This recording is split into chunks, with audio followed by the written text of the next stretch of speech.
Start more US based ఈ learning platform. మీరు కూడా స్లాట్ బుక్ చేసుకోవాలంటే ఈ నెంబర్కి కాల్ చేయండి. నమస్తే, నేను జీవి సత్యనారాయణ. ఈరోజు ఈ ఎపిసోడ్లో మన సెబీ చైర్పర్సన్ గారు మాధవి పురుబచ్ గారు ఒక అనౌన్స్మెంట్ చేయడం జరిగింది. మార్చి 11వ తారీఖు సోమవారం నాడు ఒక అనౌన్స్మెంట్, అంటే ఆవిడ ఒక సమావేశంలో పాల్గొన్నప్పుడు ఆ లేడీ జర్నలిస్టులు వాళ్ళందరూ ఉండటం జరిగింది. వాళ్ళతోటి ఒక చిన్నపాటి చిన్నపాటి కాదు చెప్పడం జరిగింది. ఏమని? చిన్న మధ్య ఏవైతే స్థాయి షేర్లు ఉన్నాయో అవి బుడగల్లాగా, అంటే వాల్యూ లేకుండా బాగా పెరుగుతున్నాయి. ఎవరైతే మదుపర్లు ఇన్వెస్టర్లు చాలా అప్రమత్తంగా ఉండాలి అని చెప్పేసి ఒక అనటం జరిగింది.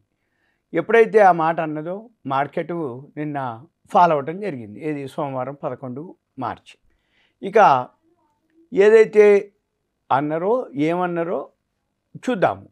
ఆవిడ అన్న మాటలు, అంటే ఆవిడ ఏమంటుందంటే, ఎవరైతే సెబీ చైర్పర్సన్ మాధవి పురుబచ్ గారు, ఈ ధరల్లో ఏదైతే అవకతవకలు ఉన్నాయనేది సంకేతాలు ఒకటి. దీని ద్వారా ఈ ధరల్లో, అంటే ఎస్ఎంఈ షేర్లలోనే ఎక్కువ శాతం ఇలా ఉంటుంది అని, ఉన్నాయి అని సంకేతాలు వచ్చాయని ఒక మాట. తర్వాత దీంతో ఎవరైతే బిగినర్సు మదుపర్లు ఎవరైతే ఇన్వెస్టర్లు ఉన్నారో వాళ్ళు అప్రమత్తంగా ఉండాలని ఇది అనటం జరిగింది. అయితే ఇది ఏం జరిగింది ఎలా అనేది చూద్దాం. అంటే ఇవి ఏవైతే చిన్న మధ్య స్థాయి షేర్లు పెరగటం ఏవైతే ఉందో ఆ పెరుగుదలని బట్టి అవి సహేతుకంగా లేవనేది ఒకటి నియంత్రణ సంస్థ ద్వారా మనకి తెలిసింది అనేది, ధరలో అవకతవకల సంకేతాలు ఉన్నాయనేది చెప్పడం జరిగింది. దీనివల్ల మనకి హెచ్చరించడం జరిగింది. నష్ట భయం ఎక్కువగా ఉంటుందని, అందుకని పెట్టుబడులు పెట్టే ముందు ఎవరైతే పెట్టుబడి పెడతారో వాళ్ళు అత్యంత అప్రమత్తతో ఉండాలి అనేది చెప్పడం జరిగింది. అయిన తర్వాత ఈ 2023 జనవరి నుంచి ఇప్పుడు మార్కెట్ ఆల్ టైమ్ హైకి పోతుంది. రోజు రోజు పడుతుంది, ఒక్కసారే మళ్ళీ ఆ పడ్డదానికంటే ఎక్కువ పెరగటం, ఆల్ టైమ్ హై రీచ్ అవ్వటం, మళ్ళీ ఏదైనా బ్యాడ్ న్యూస్ రాగానే అన్ని బాటంకి రావటం. అంటే ఏంది? పెరిగేటప్పుడు మనకు అవకాశం ఇవ్వదు, చిన్న మదుపర్లకి గ్యాప్ అప్ తోటి ఓపెన్ అయిపోతుంది, పడేటప్పుడు గ్యాప్ డౌన్ తోటి ఓపెన్ అయిపోతుంది, మనకు అవకాశం ఇవ్వదు. అయితే ఈ అతివేగంగా పెరిగేటటువంటి ఈ షేర్ల వలన బుడగల్లాగా, అంటే బెలూన్లు బూరలు అలా అయినాయి అనేది, అవి పేలిపోతే మదుపరులు ఎవరైతే ఉన్నారో అంటే నష్టపోతారు అనేది ఒకటి. ఇది మార్కెట్కి మంచిది కాదు అనేది ఒక అన్నమాట. అయితే ఈ షేర్ల ధరలకు ఈ మూలాలు ఏవైతే, అంటే మూలాలు కనిపించడం లేదు, అంటే వాల్యూస్ లేవు, ఫండమెంటల్గా లేవు అనేది ఒక వార్త. అయితే ఇది సహేతుక ధరల వద్ద, అంటే వాల్యూ ఏదైతే ఉందో ఆ ధరల దగ్గర ట్రేడ్ కావటం లేదు. చిన్న మధ్య స్థాయి షేర్లు కీలక సూచీలు మించి పెరుగుతున్నాయి, అంటే ఉండవలసిన ధర కంటే ఎక్కువ పెరుగుతున్నాయి అనేది వార్త. ఇది వారు బచ్ గారు వివరించడం జరిగింది. అయితే ఇప్పటికే మ్యూచువల్ ఫండ్స్ అన్నీ కూడా ఇటువంటి మ్యూచువల్ ఫండ్స్, అంటే ఏవైతే ఇన్వెస్ట్మెంట్స్ ఉన్నాయో వాళ్ళు యాక్సెప్ట్ చేయట్లేదు, ఇప్పటికే బ్యాన్ చేయడం జరిగింది.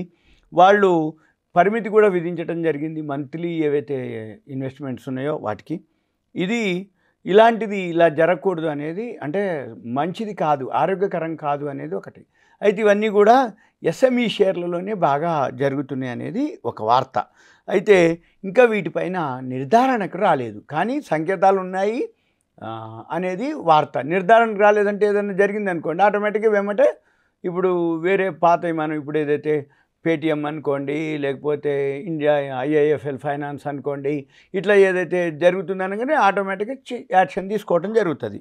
అయితే వీళ్ళు అన్ని కోణాల్లో విశ్లేషించటం, దాన్ని అబ్జర్వ్ చేయటం, ఏమాత్రం తప్పు కనపడ్డా కానీ చర్చాపత్రం జారీ చేయటం అనేది ఇమీడియట్ చేస్తాము అనేది అనటం జరిగింది. అందుకని ఈ మదుపర్లు ఎవరైతే ఉన్నారో వాళ్ళు అన్ని అంశాలని, అంటే ఈ మదుపర్ల కోసం ఈ అంశాలన్నీ వివరించడం జరిగింది. అయితే ఈ మధ్య కాలంలో విపరీతంగా, అంటే మీరు కనుక ఎస్ఎంఈ షేర్లు కనుక చూసినట్టయితే ఎస్ఎంఈ షేర్లు విపరీతంగా, అంటే ఓవర్ సబ్స్క్రిప్షన్ అనుకోండి, 100 రెట్లు.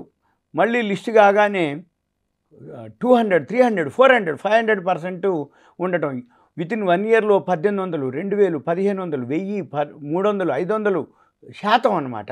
అంటే ఏంది, లాట్ సైజులు ఒక్క అలాట్మెంట్ వస్తే 1,50,000, 2 లక్షలు, ₹1,00,000 మినిమం ప్రాఫిట్ వచ్చే అవకాశాలు వచ్చినాయి, ఇప్పటిదాకా కనపడుతున్నాయి. అయితే ఎన్కాష్ చేసుకోకుండా కనుకుంటే మళ్ళీ దొరికిపోతారు అనేది ఒకటి.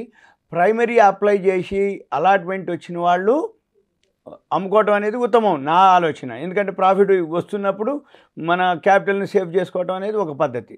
లేదు, రెండో పద్ధతి ఏంటిది, సెకండరీలో కొనకూడదు. అంటే ఏంది, అరే నేను మిస్ అయిపోతున్నా, ఏ ఇష్యూ అప్లై చేసినా నాకు రావటం లేదు, ఏ ఐపీఓ అప్లై చేసినా నాకు రావటం లేదు, కాబట్టి మనకు లక్ లేదనో, లేకపోతే మిస్ అయిపోతున్నామనో, లేకపోతే మనం అప్లై చేసి రాలేదు కాబట్టి మళ్ళీ కొనాలనో, లేకపోతే పెరిగిపోతుంది కదా, ఇంకా పెరుగుతుంది కదా అనే ఆశతోటి, ఇంకా పెరగొచ్చేమో అని ఉద్దేశంతో మళ్ళీ వీళ్ళు సెకండరీ మార్కెట్లో కొనటం. ఏమాత్రం ఫాలో అయిపోయింది అనుకోండి, మళ్ళీ అడ్రస్ ఉండవు, ఆ షేర్లు ఉండవు. అంటే అంత వాల్యూ లేవని షేర్లు బాగా పెరిగినప్పుడు మళ్ళీ ఐపీఓ షేర్ ప్రైస్కి వచ్చేయటం. కానీ ఐపీఓ కంటే బిలో పార్ కూడా అయినవి ఉన్నాయి చాలా, మీరు గమనించవచ్చు. మీరు ఆ ఎస్ఎంఈ ఐపీఓలు ఒకసారి చెక్ చేస్తే చిత్తూరు గారి వెబ్సైట్లోకి వెళ్తే 24లో 23లో ఏ ఇష్యూ వచ్చింది, ఎంత ప్రైస్ వచ్చింది, 1800, 1000, 1500, 2000, 500, 300% పెరిగిన షేర్లు ఉన్నాయి. ప్లస్ మైనస్లో ఉన్న షేర్లు కూడా ఉన్నాయి, మీరు గమనించవచ్చు చిత్తూరు గారిలో. మీరు అవన్నీ ఫాలో అవ్వచ్చు. అయితే ఇంతవరకు ఇలా అని చెప్పేసి అందరూ చాలా మాత్రం అప్రమత్తంగా ఉండాలి. రెండోది, మార్కెట్ ఎప్పటికప్పుడు ఆల్ టైమ్ హైక్ వస్తుంది కాబట్టి ఈ టైంలో వాల్యూ లేనటువంటి షేర్లు మన దగ్గర ఉండి గనక ధర పెరిగి ఉంటే వదిలించుకోవటం మంచిది అనేది నా సూచన. ఇక తర్వాత నెక్స్ట్, ఇప్పుడు 28 మార్చి 28 నుంచి T+0 సెటిల్మెంట్ చేస్తున్నారు ఒక 500 షేర్లకి. ఇప్పుడు అంతకుముందు T+2 ఉండేది, T+1 అయింది, T+0 ఇప్పుడు 28 నుంచి T+1, T+2, T+0 అంటే T అంటే ట్రేడింగ్ డే, +2 అంటే సపోజ్ మండే కనుక చేస్తే వెన్స్డేకి అప్పట్లో T+2 ఉండేది, ఇప్పుడు T+1 అయింది. సపోజ్ మనం మండే కనుక బిజినెస్ చేస్తే T+1 ట్యూస్డే చేస్తే వెన్స్డే చేస్తే థర్స్డేకి, అంటే వర్కింగ్ డే. ఒక రోజులోనే మనం కొనుక్కుంటే మన షేర్లు డిమాట్లోకి రావటం, అమ్మితే మన అమౌంట్ మన డిమాట్ అకౌంట్లో జమ కావటం పైసలు, ఇది T+1. ఇప్పుడు ఈ నెల 28 నుంచి 500 షేర్లు ఫస్ట్ ట్రయల్గా T+0 అంటే ఏ రోజు కొనుక్కుంటే ఆ రోజే షేర్లు డిమాట్లోకి, ఏ రోజు అమ్మేస్తే ఆ రోజే మన అమౌంట్ మన ఖాతాలోకి వచ్చే అనమాట. దాన్ని T+0 అంటే 0 అంటే సేమ్ డే అనమాట. ఈ T+0 ఏం జరుగుద్ది అంటే ఉదయం 1:30 వరకు ఒక టైపు, 1:30 నుంచి 1:30 లోపు జరిగినవన్నీ కూడా అప్పటికి చేస్తారు. మళ్ళీ 1:30 నుంచి 3:30 జరిగింది మళ్ళీ వేరే చేస్తారనమాట. అయితే ఇప్పుడు మనము వరల్డ్లో చైనానే అతి తక్కువ సమయంలో సెటిల్మెంట్ చేస్తుంది. అయితే ఫస్ట్ ఇక తర్వాత మన దీని ద్వారా మనమే అనమాట, అంటే ముందుకు వచ్చేస్తాం అన్నట్టు. సెటిల్మెంట్ తక్కువ సమయంలో సెటిల్మెంట్ చేయటం ఇక మనమే అవుతాం అనమాట. అయితే ఇది దశల వారీగా చేసే ఆలోచనలో ఉన్నారు. ముందు 500 కంపెనీలకు చేస్తారు, తర్వాత ఈ 3:30 తర్వాతది 4:30కి చేస్తారు. అంటే 1:30 లోపుదో అప్పుడు చేస్తారు, 1:30 నుంచి 3:30దో 4:30కి చేస్తారు అనమాట. ఇది సెటిల్మెంట్ చేస్తారు. ఇది ముందు 500 కంపెనీలకి చేయటం. ఇంకొకటి, ఈ స్టాక్ మార్కెట్లో ఏదైతే బ్రోకర్లకు కూడా మరింత నిబంధనలను కఠినతరం చేస్తున్నారు. అంటే అర్హత గల స్టాక్ బ్రోకర్లు ఎవరైతే ఉన్నారో వాళ్ళ యొక్క విశ్వాసం మరింత పెంచడం కోసం వాళ్ళకి ఒక నియమావళిని, రూల్స్, రెగ్యులేషన్స్ని కఠినతరం చేస్తున్నట్టు సోమవారం నాడు 11 మార్చి నాడు మేడం ఒక అనౌన్స్మెంట్ చేయడం జరిగింది. ఇవన్నీ కూడా నిధులు, బ్రోకర్లు, వాళ్ళ యొక్క పరిమాణము, వాళ్ళ యొక్క క్లయింట్ల సంఖ్య, వాళ్ళ మార్జిన్లు దాన్ని పరిగణనలోకి తీసుకుంటారు.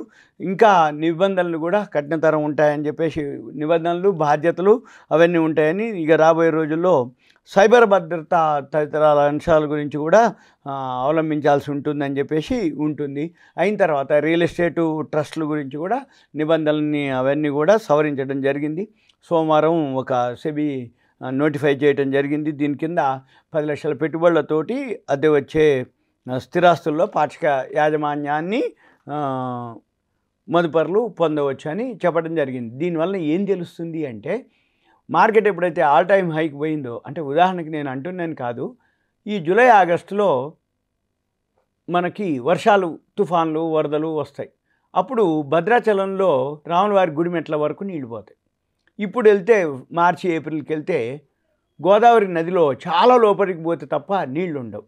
అంటే ఇప్పుడు గోదావరి నది లేదు, జూలై ఆగస్టు వర్షాలు పడ్డి తుఫాన్లు వచ్చినప్పుడు గోదావరి నది ఉన్నట్టా? కాదు. ఇప్పుడు గోదావరి నది ఉంది, అప్పుడు గోదావరి నది ఉంది. అంటే ఎప్పుడైతే వర్షాలు అధికమై తుఫాన్లు వస్తాయో పిల్ల కాలువలు కూడా ఉరుకురుకుతాయి. అంటే డ్రైనేజీలు కూడా పొంగి పొర్లుతాయి. ఈ డ్రైనేజీలు పొంగి అంటే హైదరాబాద్లో ఒకప్పుడు ఉండేది అలానే, డ్రైనేజీలు పొంగి పొర్లేదు రోడ్ల మీద. అయితే ఇప్పుడు ఆ సిచ్యువేషన్ లేదు. కానీ ఉదాహరణకు గోదావరి నది ఉంది భద్రాచలం. అంటే జూలై ఆగస్టులో రాములవారి గుడి మెట్లకు ఉంటే గోదావరి నది ఉన్నట్టు, ఏప్రిల్ మేలో గోదావరి నదిలోకి చాలా నీళ్ళు లేవు అంటే గోదావరి నది లేనట్టు కాదు. అందుకనే మదుపర్లు ఏం చేయాలంటే వాల్యూ ఉన్న స్టాక్స్నే గుర్తించండి. మార్కెట్ ఇప్పుడు ఆల్ టైమ్ హైకి పోయింది. ఇప్పుడు సెబీ చైర్మన్ పర్సన్ గారు చెప్పినట్టుగా కాకుండా మీరు కూడా వాల్యూ ఉన్నాయి చూసుకొని ఆవిడ ఎంతవరకు అంటే అప్రమత్తంగా ఉండాలి. ఎక్కువ ఏదైనా జరిగినప్పుడు చిన్నపాటి మదుపర్లు ఎక్కువ నష్టపోయే అవకాశాలు ఉంటాయి. ఎందుకంటే వాళ్ళు ఎవరు మాటలో నమ్మటం, ఎవరు చెప్పిందో వినటం, వాళ్ళు ఓన్గా హోంవర్క్ చేసుకోకపోవటం, బాగా హైలో ఎంటర్ అవ్వటం, ఎక్కువ రేట్లో కొనటం, ఇవన్నీ జరగటం వలన ఎక్కువ శాతం నష్టపోయేది చిన్నపాటి మదుపర్లు. కాబట్టి జాగ్రత్తగా ఉండాలనేది నా సూచన అనుకోండి. అది అనుకోండి. ఇదంతా మీకు అవేర్నెస్ అనుకోండి, ఎడ్యుకేషన్, నాలెడ్జ్ పర్పస్ మాత్రమే. సుమన్ టీవీ ప్రేక్షకులకి ధన్యవాదాలు. నేను ఇంకొక వీడియోతో కలుస్తాను. Thank you.